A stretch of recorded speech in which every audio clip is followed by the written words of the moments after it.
ಈಗ ನಮ್ಮ ಮಠಗಳಂದ್ರೆ ಎಲ್ಲಿಗೆ ಬಂದಿವೆ ಅಂದ್ರೆ ಒಂದು ಜಯಂತಿ ಒಂದು ಪುಣ್ಯತಿಥಿ ಮಠಗಳಲ್ಲಿ ಎರಡಾಯಿತು ಅಂತಂದ್ರೆ ವರ್ಷದ ಕಾರ್ಯಕ್ರಮ ಮುಗೀತು. ಆಮೇಲೆ ಶ್ರಾವಣದಲ್ಲಿ ಪಾದ್ಯ ಪೂಜೆಗಳು, ಆಮೇಲೆ ವಾಸ್ತುಶಾಂತಿ, ಆಮೇಲೆ ದೇವಾಲಯದ ಕಲಶಾರೋಹಣ, ಮೂರ್ತಿ ಪ್ರತಿಷ್ಠಾಪನೆ. ಇವನ್ ಬಿಟ್ಟರೆ ಸ್ವಾಮಿಗಳಿಗೆ ಕೆಲಸನೇ ಇಲ್ಲೇನೋ ಅನ್ನೋ ಹಂಗೆ ಆಗಿದೆ. ನಮ್ಮ ಮಠಗಳನ್ನು ಸೆಲ್ಫ್ ಸಸ್ಟೈನೇಬಲ್ ಮಾಡ್ಬೇಕು. ತಮ್ಮ ಮಠಗಳೇ ಮತ್ತೊಬ್ಬರಿಗೆ ಕೊಡುವುದಕ್ಕೆ ಸಮರ್ಥರಾಗಬೇಕು. ಮಠ ನಾ ಬೇಡಬಾರ್ದು ಅನ್ನೋದಿಲ್ಲ, ತಗೋಬಾರ್ದು ಅನ್ನೋದಿಲ್ಲ. ಅವರಾಗೆ ಕೊಟ್ರೆ ತಗೊಳ್ರಿ, ಆದ್ರೆ ನಾವು ಕೇಳಬಾರ್ದು. ಬರ್ರಿ ಬೀಗ್ರ ಊಟ ಮಾಡೋಣ. ಬಾಳ್ ಮಂದಾಗ್ಲಿ ತಗೋರಿ. ನಿಮ್ಮ ಬಾಯ ಅರಿಕೆಯಿಂದ ಹಂಗ ಆಗ್ಲೇವಾ? ಇನ್ನೊಂದು ನಮ್ಮದು ಉಪಕ್ರಮ ಇದೆ ಈ ಶಿಕ್ಷಣದಲ್ಲಿ. ಅದು ನಿಮ್ಗೆ ಹೇಳಿದ್ನಲ್ಲ, ಇಲ್ಲೊಂದು 200 ಹಳ್ಳಿಗಳಲ್ಲಿ ಈ ಪ್ರೈಮರಿ ಸ್ಕೂಲ್ಗಳನ್ನು ನಾವು ದತ್ತಕ್ಕೆ ತೊಗೊಂಡಿದ್ದೀರಿ. ಸರ್ಕಾರಿ ಪ್ರೈಮರಿ ಸ್ಕೂಲ್ಗಳನ್ನು ಸುಮಾರು ಒಂದು ಈಗ 13-14 ವರ್ಷದಿಂದ. ಅಲ್ಲಿ ಓದಲಿಕ್ಕೆ ಬರೀಲಿಕ್ಕೆ ಬಾರದಂಥ ಮಕ್ಕಳು ಇರ್ತಾವೆ. 7ನೇವರೆಗೆ ಹೋದರೂ ಅವ್ರಿಗೇನು ಬರೋದಿಲ್ಲ. ಅಂಥ ಮಕ್ಕಳನ್ನು ಸೆಪ್ರೇಟ್ ಮಾಡಿ ನಾವು ನಮ್ಮ ಟೀಚರ್ನ ಹಾಕಿದ್ದೀವಿ. ಓಹೋ, ಹಾಂ. ಸುಮ್ಮನೆ ರೂಲ್ಸ್ ಪ್ರಕಾರ ಪಾಸ್ ಆಗಿರ್ತಾರೆ, ಬಟ್ ಏನು ಬರೋದಿಲ್ಲ ಅವ್ರಿಗೆ. ಅಂಥ ಮಕ್ಕಳ ಸಲುವಾಗಿ ನಾವು ನಮ್ಮ ಮಠದ ವತಿಯಿಂದ ಒಬ್ಬ ಟೀಚರ್ನ ಶಿಕ್ಷಣ ಮಿತ್ರರು ಅಂತ ಮೈತ್ರಿಣಿ ಅಂತ ಹಾಕ್ತೀವಿ. ಅದೇ ಊರಲ್ಲೇ ಇರುವಂಥ ಒಬ್ಬ ಹುಡುಗಿಯನ್ನ D.Ed ಮಾಡಿದವಳನ್ನು ಅಪಾಯಿಂಟ್ಮೆಂಟ್ ಮಾಡಿ ಅವಳಿಗೆ ಕೆಲವೊಂದು 15 ದಿವಸ ಟ್ರೈನಿಂಗ್ ಕೊಟ್ಟು, ಇಂಥ ಮಕ್ಕಳಿಗೆ ಸ್ಲೋ ರನ್ನರ್ ಏನದಾರ ಇವ್ರಿಗೆ ಯಾವ ರೀತಿ ಕಲಿಸ್ಬೇಕು ಅನ್ನೋ ಟ್ರೈನಿಂಗ್ ಕೊಡ್ತೀವಿ ನಾವು. ಕೊಟ್ಟು ಆ ಶಾಲೆಗೆ ಕಳಿಸ್ತೀವಿ. ಪ್ರತಿ ದಿವಸ ಹೋಗಿ ಆ ಎಲ್ಲ ವರ್ಗದ ಮಕ್ಕಳನ್ನೆಲ್ಲ ಸಪ್ರೇಟ್ ಮಾಡ್ತಾರೆ. ನಾವು ಮೊದಲು ಇಡೀ ಸ್ಕೂಲ್ಗೆ ಎಕ್ಸಾಮ್ ತಗೊಳ್ತೀವಿ. ಓದು, ಬರಹ, ಗಣಿತ ಇಂಥವುಗಳನ್ನು. ಅದರಲ್ಲಿ ಯಾರ್ಯಾರು ವೀಕ್ ಅನ್ನಿಸ್ತಾರೆ ಅಂಥವ್ರನ್ನ, ಯಾಕಂದರೆ ಹೆಡ್ ಮಾಸ್ಟ್ರ್ ಕೇಳಿದ್ರೆ ಹೆಡ್ ಮಾಸ್ಟ್ರು ಸ್ಲೋ ರನ್ನರ್ ಯಾರ್ಯಾದ್ರು ಇದ್ದು ಅಪ್ರಗತ ಮಕ್ಕಳಿದ್ರು ಕೊಡು ಕೂಡಲೇ ಒಂದು 2 ಮಕ್ಕಳನ್ನ 3 ಮಕ್ಕಳನ್ನ ಅಷ್ಟೇ ಕೊಡ್ತಾನೆ. ಎಲ್ಲರೂ ಶಾಣ್ಯರದಾರ ಅಂತ. ಎಲ್ಲರೂ ಶಾಣ್ಯರದಾರ. ಆಮ್ಯಾಗ ಈ 3 ಮಕ್ಕಳಲ್ಲಿ ಒಂದು ವಾರದಲ್ಲಿ ಅದು ಇಂಪ್ರೂವ್ಮೆಂಟ್ ಮಾಡಿದ ಕೂಡಲೇ ಮತ್ತೊಂದು 3 ಕರ್ಕೊಂಡು ಬರ್ತಾನೆ. ಇವರು ಸ್ವಲ್ಪ ದಡ್ರದಾರ, ಇವ್ರನ್ನ ತಗೊಳ್ರಿ ಅಂತ ನಾನು ಒಂದು ಸಾರಿ ಕೇಳಿದೆ. ಹಿಂಗೆ 3 ಎಲ್ಲಿ ತನಕ ಕೊಟ್ಕೊಂತ ಹೋಗೋರು, ವರ್ಷ ಮುಗಿಯೋದ್ರೊಳಗೆ ಅವ ಇಡೀ ಕ್ಲಾಸ್ನ ತರ್ತಾನೆ ಅಂದ್ಕೊಳ್ಳಿ. ಯಾಕೆ ಹೀಗೆ ಮಾಡಿದ್ರಿ ಅಂತ ಕೇಳಿದ್ದು ನಾನು. ಅವರಂದ್ರು, ಸ್ವಾಮೀಜಿ ನಾವು ಗೌರ್ಮೆಂಟ್ ರಿಪೋರ್ಟ್ ಮಾಡಿದ್ದೀವಿ, ಎಲ್ಲರೂ ಪ್ರಗತ ಮಕ್ಕಳು ಅಂತ. ಈಗ ನಾವು ಅಪ್ರಗತ ಅಂತ ನಿಮಗೆ ರಿಪೋರ್ಟ್ ಕೊಟ್ಟಿವಿ ಅಂದ್ರೆ ನಾಳೆ ನಮ್ಮ ನೌಕರಿ ಸಮಸ್ಯೆ ಬರ್ತಾವ ಅಂದ್ಕೂಡಲೇ ನಾನು ನಮ್ಮ CO ಮತ್ತು ಶಿಕ್ಷಣಾಧಿಕಾರಿಗೆ ಕರೆದು ಹೇಳಿದೆ, ಈ ಎಲ್ಲ 200 ಶಾಲೆ ಶಿಕ್ಷಕರನ್ನ ನಮ್ಮ ಮಠದಲ್ಲಿ ಒಂದು ದಿವಸ ಕರೆಸ್ರಿ ಟ್ರೈನಿಂಗ್ಗೆ ಅಂತ. ಕರೆಸಿದಾಗ ಅವ್ರು ಬಂದರು. ಎಲ್ಲರೂ ಬಂದಾಗ ಅವ್ರಿಗೆ ಹೇಳಿದೆ, ನೀವು ಏನು ಸಂಕೋಚ ಪಟ್ಕೊಳ್ಳಾರ್ದ, ನಿಮ್ಮ ಮಕ್ಕಳ ಬಗ್ಗೆ ಏನು ನಿಜವಾದ ವೃತ್ತಾಂತ ಇದೆ ಅದನ್ನು ತಿಳಿಸ್ರಿ. ನಾನು ಅಪ್ಪಿತಪ್ಪಿಯೂ ಸಹಿತ ನಿಮ್ಮ ಈ ಯಾವ ಅಧಿಕಾರಿಗಳಿಗೂ ನಿಮ್ಮ ತಕರಾರು ಮಾಡೋದಿಲ್ಲ. ಆಮೇಲೆ ನಿಮ್ಮ ಶಾಲೆ ಹತ್ತಿರನೂ ಸಹಿತ ಒಂದು ಬೋರ್ಡ್ ಸಹಿತ ಹಾಕೋದಿಲ್ಲ. ನಾವು ಇಂಥ ಉಪಕ್ರಮ ಮಾಡ್ತಾ ಇದ್ದೀವಿ, ಹಾಗೆ ಹೀಗೆ ನಾವು ಊರಲ್ಲಿ ಯಾರಿಗೆ ಹೇಳೋದಿಲ್ಲ. ನಿಮಗೆ ಗೊತ್ತು, ನಮಗೆ ಗೊತ್ತು. ಈ ಟೀಚರ್ ಯಾರು ಅಂತ ಕೇಳಿದ್ರೆ ಇವ್ರು ಮಠದ ಟೀಚರ್ ಅಂತ ನಿಮ್ಗೆ ಅಷ್ಟೇ ಗೊತ್ತು. ಹೊರಗೆ ನಾವು ನೋಡಿದ್ರೆ ಅವರೊಬ್ಬರು ಸ್ಕೂಲ್ ಟೀಚರ್ ಇರ್ಬೋದು ಅಂತ. ಆದ್ದರಿಂದ ನೀವು ದಯವಿಟ್ಟು ಭಯ ಪಟ್ಕೋಬೇಡ್ರಿ ಅಂತೇಳಿ ಮತ್ತು ಅವಾಗಿಂದ ಅವ್ರ ಎಲ್ಲ ಮಕ್ಕಳನ್ನು ಕಳಿಸ್ಕೊಟ್ರು. ಆಮೇಲೆ ಇನ್ನು ಕೆಲವು ಶಾಲೆಗಳಲ್ಲಿ ಕೆಲವು ಟೀಚರ್ಸ್ ವಿರೋಧ ಮಾಡಿದರು.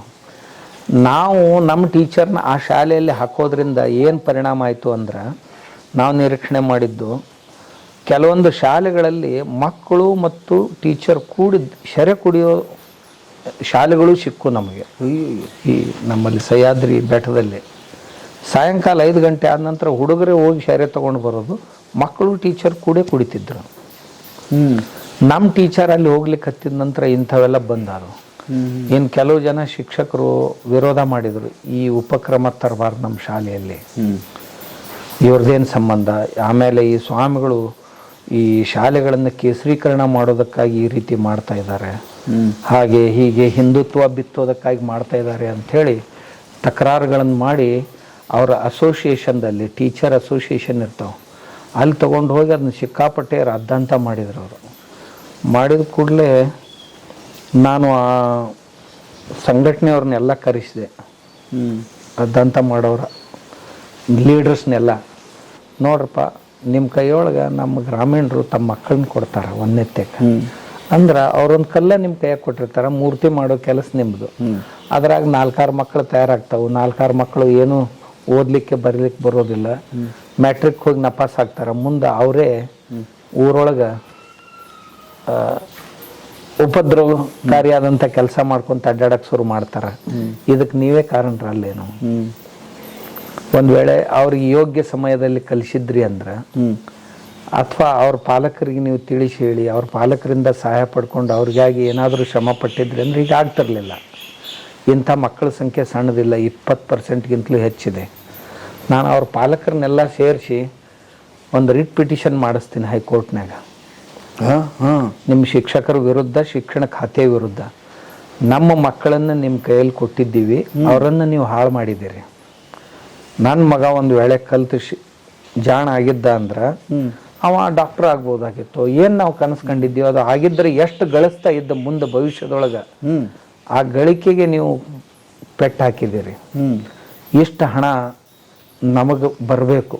ಅಯ್ಯೋ ಶಿವನೇ, ಅವನ ಜೀವಮಾನದಲ್ಲಿ ಏನು ಗಳಿಸ್ಬೋದಾಗಿತ್ತಲ್ಲ ಅದನ್ನೆಲ್ಲ ಹಾಳು ಮಾಡಿದ್ದೀರಿ ನೀವು. ನಿಮ್ಮಿಂದಾಗಿ ನಮ್ಮ ಮಗು ಹಾಳಾಗಿದೆ. ಒಂದು ವೇಳೆ ನಮ್ಮ ಮಗುನ ಕೆಟ್ಟಿದ್ರೆ ನಮಗೆ ಮೊದಲನೇ ದಿವಸನೇ ಬಂದು ಹೇಳಬೇಕಾಗಿತ್ತು. 7 ವರ್ಷ ಏನು ಮಾಡಿದ್ರಿ ನೀವು? ಅದನ್ನ ರಿಟ್ ಪಿಟಿಷನ್ ಮಾಡಿ ಕಾಂಪೆನ್ಸೇಷನ್ ನಿಮ್ಮ ಕಡೆಯಿಂದ ವಸೂಲು ಮಾಡ್ತೀನಿ ಅಂತಂದೆ ಅವ್ರಿಗೆ. ಶಿವನೇ, ಅವ್ರಿಗೆ ಆ ಭಾಷೆ ಬೇಗ ತಿಳಿತು. ಸ್ವಾಮೀಜಿ ನಮ್ದೇನು ತಕರಾರಿಲ್ಲ, ನೀವು ನಮ್ಮ ಡಿಸ್ಟಿಕ್ನಲ್ಲಿ ಯಾವುದೇ ಸ್ಕೂಲ್ನಲ್ಲಿ ಬಂದರೂ ನಾವು ಕೋಆಪ್ರೇಟ್ ಮಾಡ್ತೀವಿ ಅಂತ. ಎಲ್ಲ ಸ್ಕೂಲ್ಗಳಲ್ಲಿ ಕೋಆಪ್ರೇಟ್. ಅದರಿಂದ ಏನು ಒಳ್ಳೆಯದಾಯಿತು ಅಂದರೆ, ಕೆಲವು ಜನ ಶಿಕ್ಷಕರು ಹಳ್ಳಿಗಾಡಿನಲ್ಲಿ ಅವು ಗುಡ್ಡಗಾಡು ಇರೋದ್ರಿಂದ ಒಂದು 5 ಜನ ಶಿಕ್ಷಕರಿದ್ರು ಅಂದ್ರೆ ದಿನ ಒಬ್ಬರು ಗೈರು ಹಾಜರಿರ್ತಿದ್ರು. ನನ್ನ ಮನೆ ಕೆಲಸ ಇದೆ 2 ದಿವಸ ಬರೋದಿಲ್ಲ. ಅವ್ರೇನು ಲೀಗಲ್ ಆಗಿ ಇದು ಆಗ್ತಿರ್ಲಿಲ್ಲ. ಅಂಡರ್ಸ್ಟ್ಯಾಂಡಿಂಗು, ನಾಳೆ ನೀ ಬಿಡು, ನಾಡ್ದು ನೀನು ಬಿಡು, ಹೀಗೆ ಮಾಡ್ತಿದ್ರು. ಹೀಗಾಗಿ ಮಕ್ಕಳಿಗೆ ಕಲಿಸ್ತಾನೆ ಇರಲಿಲ್ಲ. ಎರಡನೇದಾಗಿ ಶಾಲೆಯಲ್ಲಿ ಇದ್ರೂ ಸಹಿತ ಅಲ್ಲೇ ಹರಟೆ ಹೊಡಿತಾ ಕೊಡೋದು, ಕಲಿಸೋದಿಲ್ಲ. ಆಮೇಲೆ ಮೂರನೇದಾಗಿ ಮನ್ಸಿಗೆ ಬಂದಾಗ ಬರೋದು, ಮನ್ಸಿಗೆ ಬಂದಾಗ ಹೋಗೋದು ಶಿಕ್ಷಕರು. ಹೀಗಾಗಿ ಶಾಲೆಯಲ್ಲಿ ಈ ಶಿಸ್ತೇ ಇರಲಿಲ್ಲ. ನಮ್ಮ ಟೀಚರ್ ಒಬ್ಬರು ಆ ಸ್ಕೂಲ್ನಲ್ಲಿ ಹೋಗೋದ್ರಿಂದ ಅವ್ರಿಗೆ ಭಯ ಹುಡ್ತು. ನಾವು ಏನಾದರೂ ಇರ್ರೆಗ್ಯುಲಾರಿಟಿ ಮಾಡಿದ್ದೀವಿ ಅಂದರೆ ಇವ್ರು ಹೋಗಿ ಸ್ವಾಮೀಜಿಯವ್ರಿಗೆ ಹೇಳ್ತಾರೆ. ಸ್ವಾಮೀಜಿಯವ್ರಿಗೂ ಮತ್ತು ಆಫೀಸರ್ಸ್ಗೂ ತುಂಬ ಸಮೀಪದ ಸಂಬಂಧ ಇದೆ, ನಮ್ಮ ನೌಕರಿಗೆ ಹೋಗ್ತೈತಿ ಅಂತ ಅವರು ಇವೆಲ್ಲ ಚಾಳಿಗಳನ್ನು ಬಿಟ್ಟು ಕೆಲಸ ಮಾಡ್ಲಿಕ್ಕೆ ಆರಂಭ ಮಾಡಿದ್ರು. ನಮ್ಮ ಕೆಲಸ ಕಡಿಮೆ ಆಯಿತು. ನಾವು ಕೆಲಸ ಮಾಡಿದ್ದು ಕಡಿಮೆ, ಮಾಡಿಸ್ಕೊಂಡದ್ದು ಹೆಚ್ಚಲ್ಲಿ. ಆಮೇಲೆ ನಮ್ಮ ಶಿಕ್ಷಕರು ತುಂಬ ಚೆನ್ನಾಗಿ ಪ್ರಾಮಾಣಿಕವಾಗಿ ಕೆಲಸ ಮಾಡಿದ್ರು. ಆಮೇಲೆ ಶಿಕ್ಷಕರು ಅವರೆಲ್ಲರೂ ನಮ್ಮ ಶಿಕ್ಷಕರನ್ನ ಹೊಗಳಲಿಕ್ಕೆ ಹತ್ತಿದ್ರು. ನಿಜವಾಗ್ಲೂ ಸ್ವಾಮೀಜಿ ನಿಮ್ಮ ಶಿಕ್ಷಕರು ತುಂಬ ಯಾಕೆಂದ್ರೆ ನಮ್ಮ ಶಿಕ್ಷಕರು ಶಾಲೆಗೆ ಒಂದು ದಿವಸ ಹೋಗದೆ ಇದ್ರೆ ಆ ಎಲ್ಲ ಹುಡುಗರು ಹೋಗಿ ಅವ್ರ ಮನೆಗೆ ಹೋಗಿ ಕರ್ಕೊಂಡು ಬರ್ತಿದ್ರು. ಈಗಲೂ ಕರ್ಕೊಂಡು ಬರ್ತಾರೆ. ಆಮೇಲೆ ನಮ್ಮ ಶಿಕ್ಷಕರು ಅಲ್ಲಿ ಕಂಡ್ರು ಅಂತಂದ್ರೆ ಮಕ್ಕಳೆಲ್ಲ ಓಡ್ತಾ ಹೋಗಿ ಅವ್ರ ಕೈಯೊಳಗಿನ ಬ್ಯಾಗ್ ಹಿಡ್ಕೊಂಡು ಹಳೆ ಕಾಲದಾಗ ಹೇಗೆ ಬರ್ತಿದ್ರು ಹಂಗೆ ಅವ್ರನ್ನ ಅದೇ ಆ ಹೆಡ್ ಮಾಸ್ಟರ್ ಆಗಲಿ ಅಥವಾ ಗೌರ್ಮೆಂಟ್ ಟೀಚರ್ ಆಗಲಿ ಬರ್ತಿದ್ರು ಅಂದ್ರೆ ಅವ್ರ ಕಡೆ ನೋಡಂಗಿಲ್ಲ ಸಹಿತ. ಅವ್ರ ಶಿಕ್ಷಕರು ನನಗೊಂದು ದಿವಸ ತಕರಾರು ಮಾಡು, ಸ್ವಾಮೀಜಿ ನಿಮ್ಮ ಶಿಕ್ಷಕರಿದ್ರೆ ಅವ್ರು ಬ್ಯಾಗ್ ಹಿಡ್ಕೊಂಡು ಬರ್ತಾವ ಹುಡುಗರು, ನಾವು ಬಂದ್ರೆ ಈ ನಮ್ಮ ಶಾಲೆ ಹುಡುಗರು ನಮ್ಮನ್ನು ನೋಡೋದಿಲ್ಲ ಅಂತ. ನಾ ಹೇಳಿದೆ ಅದು ತಪ್ಪು ನಮ್ಮದೋ ನಿಮ್ಮದೋ ಅನ್ನೋದಕ್ಕಿಂತಲೂ ನಮ್ಮ ಶಿಕ್ಷಕರು ಆ ಮಕ್ಕಳ ಜೊತೆ ಹೇಗೆ ವರ್ತನೆ ಮಾಡ್ತಾರೆ ಅದಕ್ಕೆ ನಾವು ಟ್ರೈನಿಂಗ್ ಕೊಟ್ಟಿವಿ. 15 ದಿವಸ ಪ್ರೀತಿಸ್ತಾರೆ, ಅವರು ಪ್ರೀತಿಯಿಂದ ಕಲಿಸ್ತಾರೆ. ಆಮೇಲೆ ಮಕ್ಕಳಿಗೆ ತಿಳಿಯೋವರೆಗೂ ಬಿಡೋದಿಲ್ಲ. ಮಕ್ಕಳಿಗೆ ತಿಳಿಯಕ್ಕೆ ಹತ್ತಿದ ಕೂಡಲೇ ಆ ಶಿಕ್ಷಕರ ಬಗ್ಗೆ ಆದರ ಹೆಚ್ಚಾಗುತ್ತೆ. ಅದರಿಂದಾಗಿ ಅವರು ಶಿಕ್ಷಕರ ಮನೆಯವರೆಗೂ ಹೋಗಿ ಬಿಟ್ಟು ಬರ್ತಾರೆ ಮಕ್ಕಳು. ಆಮೇಲೆ ಪ್ರತಿ ಶನಿವಾರ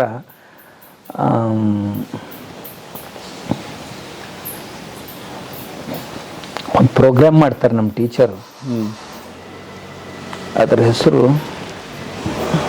ಅವತ್ತಿನ ದಿವಸ ಇಡೀ ವರ್ಗವನ್ನು ಮಕ್ಕಳೇ ನಡೆಸೋದು. ಅವತ್ತು ಟೀಚರ್ ಕೂತ್ ಕೇಳೋದು ಅವತ್ತು. ಅದರಿಂದ ಮಕ್ಕಳಲ್ಲಿ ಕರೇಜ್ ಬರಬೇಕು. ಆಮೇಲೆ ಮಕ್ಕಳು ಇನ್ನೊಬ್ಬರಿಗೆ ಓದಿಸ್ಬೇಕಾದ್ರೆ ಅಧ್ಯಯನ ಮಾಡಿ ಬರ್ಬೇಕಲ್ಲ, ಆ ಹವ್ಯಾಸ ಮಕ್ಕಳಲ್ಲಿ ಬೆಳಿಲಿಕ್ಕೆ ಹತ್ತು. ಅವತ್ತಿನ ದಿವಸ ಅವ್ರ ತಾಯಂದಿರನ್ನ ತಂದೆಯನ್ನು ಕರೆದು ಹೊರಗೆ ಕೂಡಿಸಿ ನಿಮ್ಮ ಮಕ್ಕಳಿಗೆ ಹೇಗೆ ಮಾಡ್ತಾ ಇದ್ದಾರೆ ನೋಡಿ, ಇನ್ನು ನೀವು ಮನೆಯಲ್ಲಿ ಮಕ್ಕಳಿಗಾಗಿ ಸ್ವಲ್ಪ ಪ್ರಯತ್ನ ಮಾಡಿರಿ ಅಂಥೇಳಿ ಅವ್ರಿಗೆ ಹೇಳಿಸಿ ಮಕ್ಕಳಿಗೆ ತಂದೆ ತಾಯಿಗಳಿಂದನೂ ಪ್ರೋತ್ಸಾಹನ ಸಿಗ್ಲಿಕ್ಕೆ ಹತ್ತು. ಹೀಗಾಗಿ ಶಾಲೆಯ ವಾತಾವರಣ ಚೇಂಜ್ ಆಯಿತು. ಆ ನಂತರ ನಾವು ವರ್ಷದಲ್ಲಿ ಒಂದು ಸಾರಿ ಆ ಶಾಲೆಯಲ್ಲಿ ತಂದೆ ತಾಯಿಗಳ ಪಾದಪೂಜೆ ಮಾಡಿಸ್ತೀವಿ. ಇಡೀ ಶಾಲೆ, ಬರೀ ನಮ್ಮ ಮಕ್ಕಳಲ್ಲ, ಇಡೀ ಶಾಲೆ ಮಕ್ಕಳನ್ನು ಪಾದಪೂಜೆ ಮಾಡಿಸ್ತೀವಿ. ಆ ಪಾದಪೂಜೆ ಮಾಡಿಸೋ ದಿವಸ ಇಡೀ ಊರಿನ ಜನರಿಗೆಲ್ಲ ಆಮಂತ್ರಣ ಮಾಡ್ತೀವಿ. ಮಾಡಿ ತಂದೆ ತಾಯಿಗಳ ಕುರಿತು ಚೆನ್ನಾಗಿ ಒಂದು ಅರ್ಧ ಗಂಟೆ ನಮ್ಮ ಶಿಕ್ಷಕರು ಉಪನ್ಯಾಸ ಮಾಡ್ತಾರೆ. ತಂದೆ ಅಂದರೆ ಹೇಗೆ ದೇವರು, ತಾಯಿ ಅಂದರೆ ಹೇಗೆ ದೇವರು, ಆಮೇಲೆ ಮಕ್ಕಳು ಅಂದರೆ ದೇವ್ರ ಮನೆ ಹೂಗಳಿವು, ಇವುಗಳನ್ನು ಹೆಂಗೆ ಬೆಳೆಸ್ಬೇಕು, ಹೂಗಳಂದರೆ ಇಷ್ಟು ಮೃದುವಾಗಿ ಇವನ್ನ ಹೆಂಗೆ ಬೆಳೆಸ್ಬೇಕು, ಕಾಪಾಡಬೇಕು ಅನ್ನೋದು ಅದನ್ನು ಹೇಳ್ತೀವಿ.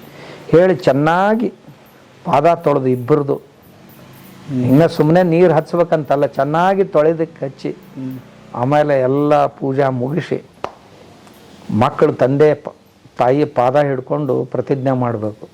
ನಾವು ದಿನಾಲು ಎದ್ದು ಕೂಡಲೇ ತಂದೆ ತಾಯಿಗೆ ನಮಸ್ಕಾರ ಮಾಡ್ತೀವಿ. ನಾವು ದಿನಾಲು ತಂದೆ ತಾಯಿ ಮಾತು ಕೇಳ್ತೀವಿ, ಅವ್ರ ಮಾತನ್ನು ಮೀರೋದಿಲ್ಲ. ಮೂರನೇದಾಗಿ ತಂದೆ ತಾಯಿಗಳ ಇಚ್ಛೆ ಪಟ್ಟಷ್ಟು ನಾವು ಕಲಿತೀವಿ ಅಂತ. ಆಮೇಲೆ ತಂದೆ ತಾಯಿಗಳಿಗೆ ಹೇಳ್ತೀವಿ, ಮಕ್ಕಳ ತಲೆ ಮೇಲೆ ಕೈ ಇಟ್ಟು ನೀವು ಪ್ರತಿಜ್ಞೆ ಮಾಡ್ರಿ. ಮಕ್ಕಳು ಮನೆಯಲ್ಲಿದ್ದಾಗ ನಾವು ರೇಡಿಯೋ ಅಥವಾ ಮೊಬೈಲು ಟಿ ವಿ ಬಳಸೋದಿಲ್ಲ ಅವ್ರ ಅಭ್ಯಾಸ ಮಾಡುವಾಗ. ಎರಡನೇದು, ಮಕ್ಕಳ ಮನೆಯಲ್ಲಿದ್ದಾಗ ಯಾವುದೇ ವ್ಯಸನಗಳನ್ನು ಮಾಡೋದಿಲ್ಲ. ಮೂರನೇದಾಗಿ, ಮಕ್ಕಳ ಎದುರಿಗೆ ನಾವು ಗಂಡ ಹೆಂಡತಿ ಎಂದೂ ಜಗಳಾಡೋದಿಲ್ಲ. ಅದರ ಪರಿಣಾಮ ಎಷ್ಟು ಚಂದ ಇದೆ, ಎಷ್ಟೋ ಮನೆಗಳು ಸುಧಾರಣೆ ಆದವು. ಆಮೇಲೆ ಪಾಲಕರು ನಮ್ಮ ಶಿಕ್ಷಕರಿಗೆ ಹೇಳಲಿಕ್ಕತ್ತಿದ್ರು, ನಮ್ಮ ಮಕ್ಕಳಲ್ಲಿ ತುಂಬ ಪರಿವರ್ತನೆ ಆಗಿದೆ, ನಿಮ್ಮ ಶಾಲೆಗೆ ಏನಾದರೂ ಬೇಕಾಗಿದ್ರು ಹೇಳ್ರಿ, ನಾವೆಲ್ಲ ಕೊಡ್ತೀವಿ ಅಂತ. ಶಿಕ್ಷಕರಿಗೆ ಬೆನ್ನು ಹತ್ತಿ ಕೊಡ್ತಾರೆ ಜನ ಬಂದು, ನಿಮಗೇನು ಕಂಪ್ಯೂಟರ್ ಬೇಕಂದ್ರೆ ಕೊಡಿಸ್ತೀವಿ, ಮಕ್ಕಳಿಗೆ ಏನು ಬೇಕಂದ್ರೆ ಕೊಡಿಸ್ತೀವಿ ಅಂತೆಲ್ಲ ಕೊಡಿಸ್ತಾರೆ. ಆಮೇಲೆ ಇನ್ನೊಬ್ಬ ಫಿಸಿಕಲ್ ಎಜುಕೇಷನ್ ಟೀಚರ್ ನಾವು ಅಪಾಯಿಂಟ್ ಮಾಡ್ತೀವಿ. 10 ಶಾಲೆಗಳ ಮೇಲೆ ಒಬ್ಬರು, ಅವರು ಅಲ್ಲೆಲ್ಲ ಟೀಮ್ಸ್ ತಯಾರು ಮಾಡಿ ಜಿಲ್ಲಾ ಮಟ್ಟದವರೆಗೂ ಗೆಲ್ಲಬೇಕು ಅಂಥ ಟೀಮ್ಗಳನ್ನು ತಯಾರು ಮಾಡ್ತೀವಿ. ಅದು ಕೊನೆಯದಾಗಿ ಒಂದು ವಿಜ್ಞಾನ ವಾಹಿನಿ ಇದೆ ನಮ್ಮಲ್ಲಿ, ಲ್ಯಾಬೊರೇಟರಿ, ಒಂದು 150 ಪ್ರಯೋಗಗಳಿವೆ. ಪ್ರತಿ ಶಾಲೆಗೆ ಹೋಗಿ ಆ ಮಕ್ಕಳು ಆಟದೊಂದಿಗೆ ವಿಜ್ಞಾನ ಕಲಿಬೇಕು. ಶಿಕ್ಷಕರಂತರೂ ಹೇಳ್ತಾ ಇರ್ತಾರೆ, ನಮ್ಮ ಒಬ್ಬ BSc B.Ed ಟೀಚರ್ ಇರ್ತಾನ, ಅವ ಅವ್ರಿಗೆ ಕಲಿಸ್ಬೇಕು. ಅದರ ಜೊತೆಗೆ ಆ ಶಾಲೆಯಲ್ಲಿರುವಂಥ ನಮ್ಮ ಶಿಕ್ಷಕರೊಬ್ಬರು ಇಬ್ಬರು ಸೇರಿ ಇಡೀ ಶಾಲೆಯ ಮಕ್ಕಳಿಗೆ ವಿಜ್ಞಾನದ ಪ್ರಯೋಗಗಳನ್ನು ಹೇಗೆ ಮಾಡಬೇಕು, ಹೇಗೆ ಆಡಬೇಕು, ಅದ್ರ ಜೊತೆ ಇಂಥವು ಮಾಡಿ ತೋರಿಸು, ಅದರ ಸಲುವಾಗಿ ಒಂದು ವ್ಯವಸ್ಥೆ ಮಾಡಿರ್ತೀವಿ. ಈ ರೀತಿಯಾಗಿ ಇದು ವಿದ್ಯಾಚೇತನ ಅಂತಕ್ಕಂಥ ನಮ್ಮ ಈ ಪ್ರಕಲ್ಪ ಎಷ್ಟು ಪಾಪ್ಯುಲರ್ ಆಯಿತು ಅಂದ್ರೆ, ಈಗ ಪ್ರೈವೇಟ್ ಸ್ಕೂಲ್ಗೆ ಹೋಗುವಂಥವ್ರು ಮಕ್ಕಳಂತಂದು ಈಗ ಗೌರ್ಮೆಂಟ್ ಸ್ಕೂಲಿಗೆ ಹಾಕ್ಲಿಕ್ಕತ್ತಿದ್ರು. ಆಮೇಲೆ ಈ CBSE ಸ್ಕೂಲ್ಗಳಲ್ಲೆಲ್ಲ ತಂದೆ ತಾಯಿಗಳ ಪಾದಪೂಜೆ ಈಗ ಕಾಮನ್ ಆಗಿ ಎಲ್ಲ ಕಡೆ ಶುರುವಾಯಿತು. ನಮ್ಮ ಶಾಲೆಯಲ್ಲಿ ಈಗ ಸ್ವಾಮೀಜಿ ನೀವು ಯಾರನ್ನಾದ್ರೂ ನಿಮ್ಮ ಕಾರ್ಯಕರ್ತರನ್ನ ಕಳಿಸ್ಕೊಡ್ರಿ, ನಮ್ಮ ಸ್ಕೂಲ್ನಲ್ಲಿ ನಾವು ಪಾದಪೂಜೆ ಮಾಡಿಸ್ತೀವಿ ಅಂತ. ಅದರಿಂದ ಒಂದು ಮಾನಸಿಕ ಪರಿವರ್ತನೆ ಸಮಾಜದಲ್ಲಿ ದೊಡ್ಡ ಪ್ರಮಾಣದಲ್ಲಿ ಆಗ್ತಾ ಇದೆ.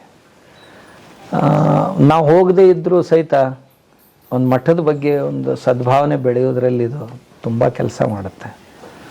ಈ ರೀತಿ ಆಮೇಲೆ ಗಣಿತದ ಕುರಿತಾದಂಥ ಕೆಲವೊಂದು ಪ್ರಯೋಗಗಳನ್ನು ಬೇರೆ ಬೇರೆ ಸಂಸ್ಥೆಗಳು ಮಾಡಿದ್ದನ್ನು ನಾವು ಕಲ್ತ್ಕೊಂಡು ನಮ್ಮ ಶಿಕ್ಷಕರಿಗೆ ಕಲಿಸಿ, ಅದು ಯಾವುದೇ ಟೀಚರ್ ಇಲ್ಲದೆ ಗಣಿತ ಹೇಗೆ ಕಲಿಬೇಕು ಅನ್ನೋದನ್ನು ನಾವು ಮಕ್ಕಳಿಗೆ ವಿಶೇಷವಾಗಿ ತರಬೇತಿ ಕೊಡ್ತಿರ್ತೀವಿ ಇಡೀ ಸ್ಕೂಲ್ಗೆ. ಓಕೆ. ಹಾಂ, ಅದರಿಂದಾಗಿ ಯಾವುದೇ ಹಳ್ಳಿಗೆ ಹೋದರೂ ಸಹಿತ ಭಾಳ ರೆಸ್ಪೆಕ್ಟ್ನಿಂದ ನೋಡ್ತಾರೆ ಮಠದ ಕಡೆ. ಇದು ವಿದ್ಯಾಚೇತನ ನಮ್ಮದು. ಅದ್ಭುತ. ನಂದು ಇನ್ನೊಂದು ರಿಕ್ವೆಸ್ಟ್ ಇದೆ, ಎಲ್ಲರಿಗೂ ಟ್ರೈನಿಂಗ್ ಕೊಡಿಸ್ತಾ ಇದ್ದೀರಿ.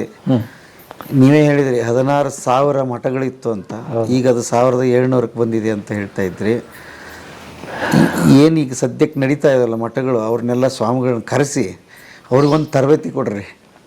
ಮಠಗಳಂದ್ರೆ ಹೇಗಿರ್ಬೇಕು, ಸುಮಾರು ಜನ ಸ್ವಾಮೀಜಿಯವರಿಗೆ ವಿನಂತಿ ಮಾಡ್ಕೊಂಡೇನೆ, ತಾವು ದಯವಿಟ್ಟು ಈ ಕಡೆ, ಯಾಕೆಂದರೆ ನಮ್ಮ ಮಠಗಳ ಸ್ಥಿತಿ ದಯನೀಯ ಆಗ್ತಾ ಹೊರಟಿದೆ. ಹೊಸ ಜನ ಬಂದರು, ದೊಡ್ಡ ದೊಡ್ಡ ಸಂಪ್ರದಾಯಗಳನ್ನು ಕಟ್ಕೊಂಡ್ರು, ಅವ್ರ ಹತ್ರ ಲಕ್ಷಗಟ್ಟಲೆ ಜನ ಹೋಗ್ತಾ ಇದ್ದಾರೆ. ನಮ್ಮಲ್ಲಿ 200, 300, 400, 500 ವರ್ಷಗಳ ಹಳೆ ಮಠಗಳು ಅಲ್ಲಿ ಯಾರೂ ಬರ್ತಾ ಇಲ್ಲ. ಯಾಕೆ ಹೀಗಾಯಿತು ಅಂತ ವಿಚಾರ ಮಾಡಬೇಕು. ಅದಕ್ಕಾಗಿ ನಾವು ಸಮಾಜಕ್ಕೆ ಏನು ಬೇಕು ಅನ್ನೋದನ್ನು ವಿಚಾರ ಮಾಡಿ ಕಾಲದ ಜೊತೆ ನಾವು ಸ್ವಲ್ಪ ಬದಲಾವಣೆ ಆಗಬೇಕು. ಇರದೇ ಇದ್ದರೆ ಕಾಲ ಮುಂದೆ ಹೊರಟು ಹೋಗಿಬಿಡುತ್ತೆ, ನಾವು ಇಲ್ಲೇ ಕೊಡ್ತೀವಿ. ಅದಕ್ಕೆ ಸಾಕಷ್ಟು ಸಾರಿ ನಾನು ಅವ್ರಿಗೆ ರಿಕ್ವೆಸ್ಟ್ ಮಾಡ್ಕೊಂಡಿದ್ದೀನಿ ತುಂಬ ಜನ ಸ್ವಾಮಿಗಳಿಗೆ. ಆದರೂ ಕೆಲವು ಜನ ಮನಸ್ಸು ಮಾಡ್ತಾ ಇದ್ದಾರೆ, ಕೆಲವು ಜನ ಆಯ್ತು ರೀ ಏನು ವರ್ಷಕ್ಕೊಂದು. ಈಗ ನಮ್ಮ ಮಠಗಳಂದ್ರೆ ಎಲ್ಲಿಗೆ ಬಂದಿವೆ ಅಂದ್ರೆ ಒಂದು ಜಯಂತಿ ಒಂದು ಪುಣ್ಯತಿಥಿ ಮಠಗಳಲ್ಲಿ 2 ಆಯಿತು ಅಂತಂದ್ರೆ ವರ್ಷದ ಕಾರ್ಯಕ್ರಮ ಮುಗೀತು. ಆಮೇಲೆ ಶ್ರಾವಣದಲ್ಲಿ ಪಾದ್ಯ ಪೂಜೆಗಳು, ಆಮೇಲೆ ವಾಸ್ತುಶಾಂತಿ, ಆಮೇಲೆ ದೇವಾಲಯದ ಕಲಶಾರೋಹಣ, ಮೂರ್ತಿ ಪ್ರತಿಷ್ಠಾಪನೆ. ಇವನ್ ಬಿಟ್ಟರೆ ಸ್ವಾಮಿಗಳಿಗೆ ಕೆಲಸನ ಇಲ್ಲ ಏನೋ ಅನ್ನೋ ಹಂಗೆ ಆಗಿದೆ. ಹೀಗೆ ಆಗ್ತಾ ಹೋದ್ರೆ ನಮ್ಮ ಯುವ ಪೀಳಿಗೆ ನಮ್ಮ ಕಡೆ ಬರೋದಿಲ್ಲ. ಅದಕ್ಕಂತ ನಾವು ನಮ್ಮ ಮಠದಲ್ಲಿ ಏನು ಮಾಡ್ತೀವಿ, ಒಂದು ಉಪಕ್ರಮ ಇದೆ, ಬಾಲಚೇತನ ಶಿಬಿರ ಮತ್ತು ಯುವ ಚೇತನ ಶಿಬಿರಗಳಂತ. ಈ ದೀಪಾವಳಿಗೆ ನಿಮ್ಮ ಕಡೆ ದಸರಾಗೆ ಸೂಟಿ ಕೊಡ್ತಾರೆ, ನಮ್ಮ ಕಡೆ ದೀಪಾವಳಿಗೆ ಕೊಡ್ತಾರೆ. ಆವಾಗ 10 ದಿವಸ 10 ರಿಂದ 15 ವರ್ಷದ ಮಕ್ಕಳಿಗೆ 10 ದಿವಸ ಇಲ್ಲೇ ಇಟ್ಕೊಂಡು ಒಳ್ಳೆ ತರಬೇತಿ ಕೊಡ್ತೀವಿ ನಾವು.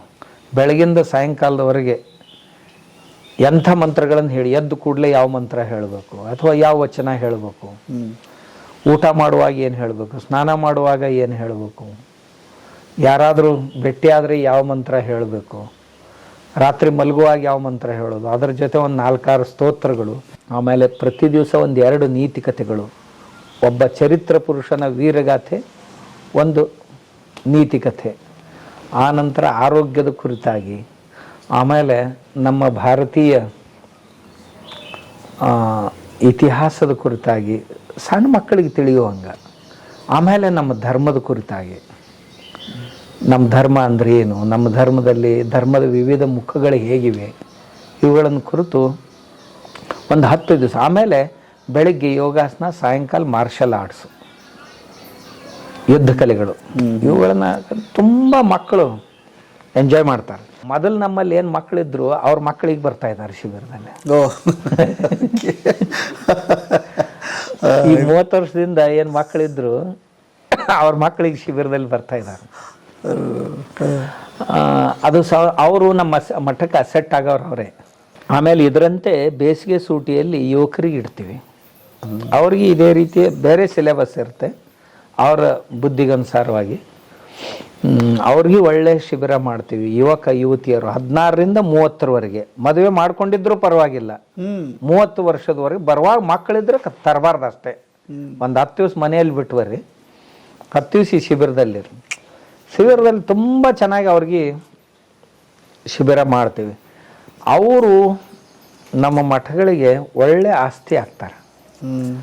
ಎರಡನೇದ್ದು, ಅವ್ರ ಜೀವನದಲ್ಲಿ ಪರಿವರ್ತನೆ ಬರ್ತದೆ. ನಮ್ಮಲ್ಲಿ ಮಕ್ಕಳು ನಮ್ಮ ಶಿಬಿರ ಮಾಡಿ ಹೋಗಿದ್ರು, ಮುಂದೆ ಯಾವುದೇ ನೌಕರಿಗೆ ಪ್ರೈವೇಟ್ನಲ್ಲಿ ಹೋದ್ರು ಅಂದರೆ ಅವ್ರಿಗೆ 6 ವರ್ಷಕ್ಕೆ ಬರಬೇಕಾದಂಥ ಪ್ರಮೋಷನ್ 3 ವರ್ಷದಲ್ಲಿ ಬಂದಿರುತ್ತೆ. ಯಾಕೆಂದ್ರೆ ನಮ್ಮ ಮಕ್ಕಳಿಗೆ ಹೇಳಿರ್ತೀವಿ ನಾವು, ನೋಡ್ರಪ್ಪ ನೀವು ಎಲ್ಲೇ ಕೆಲಸ ಮಾಡೋದಿದ್ರು ಸಹಿತ ನಮ್ಮ ಮನೆಯಲ್ಲಿ ಇದ್ದೇವೆ ಅನ್ನುವಂಗೆ ಮಾಡ್ರಿ, ಮೈಗಳತನ ಮಾಡಬಾರ್ದು. ಯಾವುದೋ ಒಂದು ಫ್ಯಾನ್ ಫ್ರೀ ಆಗಿ ತಿರುಗ್ತಿತ್ತು ಅಂದ್ರೆ ತಕ್ಷಣ ಬಂದ್ ಮಾಡಬೇಕು. ಕಸ ಬಿದ್ದಿತ್ತು ಅಂದ್ರೆ ಎತ್ತಿ, ಇಲ್ಲ ಇದು ಸಿಪಾಯಿ ಕೆಲಸ ನಂದಲ್ಲ ಹಿಂಗೆ ಅನ್ಬೇಡ್ರಿ, ಅದನ್ನ ಎತ್ತಿ ಕಸದ ಬುಟ್ಟಿಯಲ್ಲಿ ಹಾಕ್ರಿ. ಇಂಥ ಸಣ್ಣ ಸಣ್ಣ ಏನು ನಳ ನೀರು ಸೋರ್ತಿತ್ತು ಅಂದ್ರೆ ತಕ್ಷಣ ಅದನ್ನ ಬಂದ್ ಮಾಡ್ರಿ. ಯಾವನೋ ಒಬ್ಬ ಚಾಲು ಇಟ್ಟು ಹೋಗಿದ್ದಾನೆ, ಬಂದ್ ಮಾಡ್ರಿ. ಇದನ್ನೆಲ್ಲ ಯಾರಾದರೂ ಅಬ್ಸರ್ವ್ ಮಾಡ್ತಿರ್ತಾರ, ಮಾಡ್ಲಿ ಬಿಡದೇ ಇರಲಿ, ನಿಮ್ಮ ಮನುಷ್ಯನ ಶಾಂತಿಗಾಗಿ ಒಳ್ಳೆ ಕೆಲಸಗಳನ್ನು ನಿಮ್ಮ ಮನೆಯೊಳಗಿದ್ರೆ ನೀವು ಇವನ್ನೆಲ್ಲ ಮಾಡ್ತಿದ್ರಿಲ್ಲೋ, ಈಗ ಮಾಡಿ. ಈ ಚಟುವಟಿಕೆಗಳನ್ನು ನೋಡಿ ಅವ್ರ ಡಿಪಾರ್ಟ್ಮೆಂಟ್ ಹೆಡ್ಡು ಆತನಿಗೆ 3 ವರ್ಷ ಮುಂಚೆನೇ ಪ್ರಮೋಷನ್ ಕೊಡ್ತಾನೆ. ಇಂಥ 100 ಉದಾಹರಣೆಗಳಿವೆ ನಮ್ಮಲ್ಲಿ. ಹೀಗಾಗಿ ಬಹಳ ಜನ ಆ ಶಿಬಿರಗಳಿಗೆ ಮಕ್ಕಳನ್ನು ಕಳಿಸ್ತಾರೆ. 400, 500, 300, 200 ಮಕ್ಕಳು ನಮ್ಮಲ್ಲಿ. ಏನು ಮೊದಲೇ ತಿಳಿಸ್ಬೇಕ? ಮೊದಲೇ ತಿಳಿಸಿರ್ತೀವಿ ನಾವು. ಅದು ಫಿಕ್ಸೇ ಇರುತ್ತೆ. ಮೇ 15 ರಿಂದ 10 ದಿವಸ. ದೀಪಾವಳಿಯಲ್ಲಿ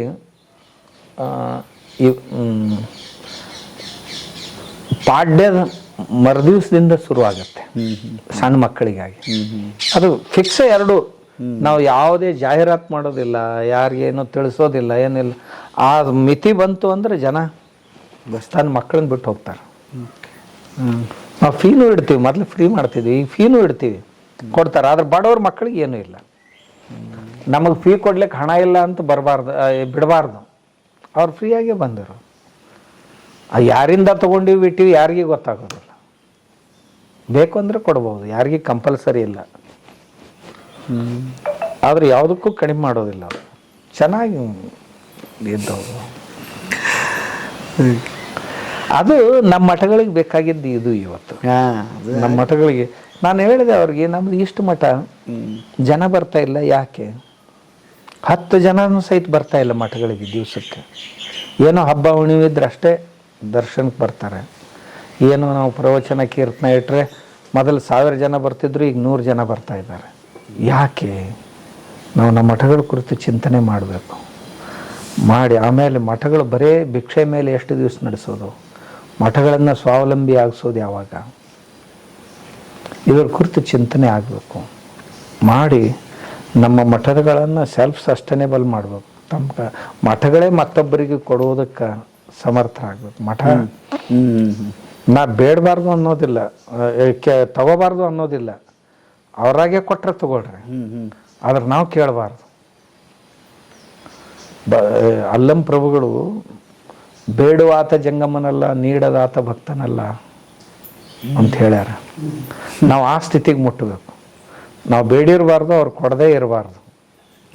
ಹಾಗೆ ನಮ್ಮ ಸಂಬಂಧಗಳು ಇರಬೇಕು. ಬೇಡಿರಬಾರ್ದು, ಕೊಡದೇ ಇರಬಾರ್ದು, ಅವ್ರು ಕೊಡದೇ ಇರಬಾರ್ದು. ನಮ್ಮ ಕರ್ತವ್ಯದ ಅರಿವು ನಮಗಿರಬೇಕು, ಅವ್ರ ಕರ್ತವ್ಯದ ಅರಿವು ಉಂಟು ಮಾಡೋದು ನಮ್ಮ ಕೆಲಸ. ಅದನ್ನೇ ಪ್ರಭುದೇವರು ಹೇಳಿದ್ದು. ಬೇಡುವಾತ ಜಂಗಮನಲ್ಲ, ನೀಡದಾತ ಭಕ್ತನಲ್ಲ. ಕೊಡ್ಲಿಲ್ಲ ಅಂದ್ರೆ ಅವ ಭಕ್ತನ ಅಲ್ಲ, ಆದ್ರೆ ಕೊಡುವಂತ ಕೇಳವ ಗುರು ಅಲ್ಲ. ಭಾಳ ಮಜಾ ಐತಿ, ಮಸ್ತ್ ಐತಿ.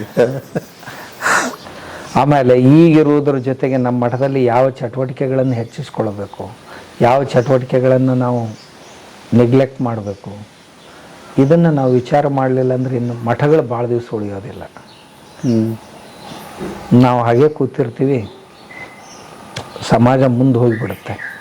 ಯಾಕಂದ್ರೆ ಹೊಸ ಪೀಳಿಗೆ ಬರ್ತಾ ಇದೆ, ಪ್ರತಿಯೊಂದಕ್ಕೂ ಯಾಕೆ ಹೇಗೆ ಅಂತ ಪ್ರಶ್ನೆ ಕೇಳ್ತಾರೆ. ಕೊಡುವಷ್ಟು ನಾವು ಅದಕ್ಕೆ ಉತ್ತರ ಕೊಡುವಷ್ಟು ಸಮರ್ಥರಾಗಬೇಕಾಗತ್ತೆ. ಅದ್ಭುತ ಸ್ವಾಮೀಜಿ, ಇಷ್ಟೊತ್ತು ನಮ್ಮ ಜೊತೆಗೆ ಮುಕ್ತವಾಗಿ ಹಂಚ್ಕೊಂಡಿದ್ದೀರಿ. ಏನೇನು ಪ್ರಶ್ನೆಗಳು ಗೊತ್ತಿಲ್ಲ ನನಗೆ ನಿಲುಕಿದಷ್ಟು ಮಾತಾಡ್ಸೋಕ್ಕೆ ಸಾಧ್ಯ ಆಗಿದೆ. ಭಾಳ ಖುಷಿ ಆಯಿತು ನಾನು ಬೆಂಗಳೂರಿಂದ ಬಂದು ಇಲ್ಲಿ ಮಾತಾಡಿದ್ದಕ್ಕೆ. ಮತ್ತು ನಂದು ಇನ್ನೂ ಒಂದು ಕಳಕಳಿ ಮನೆ, ಹೆಚ್ಚು ನಮ್ಗೆ ಸಿಗಿರಿ. ನಮ್ಗೆ ಅದೊಂದು ಏನಂತಿರೋ ಗೊತ್ತಿಲ್ಲ, ಅದರಲ್ರಿ ಮಾಡ್ತಾ ಇದ್ದೀರಿ ಕರ್ನಾಟಕಕ್ಕೆ ಬೇಕಾದಷ್ಟು.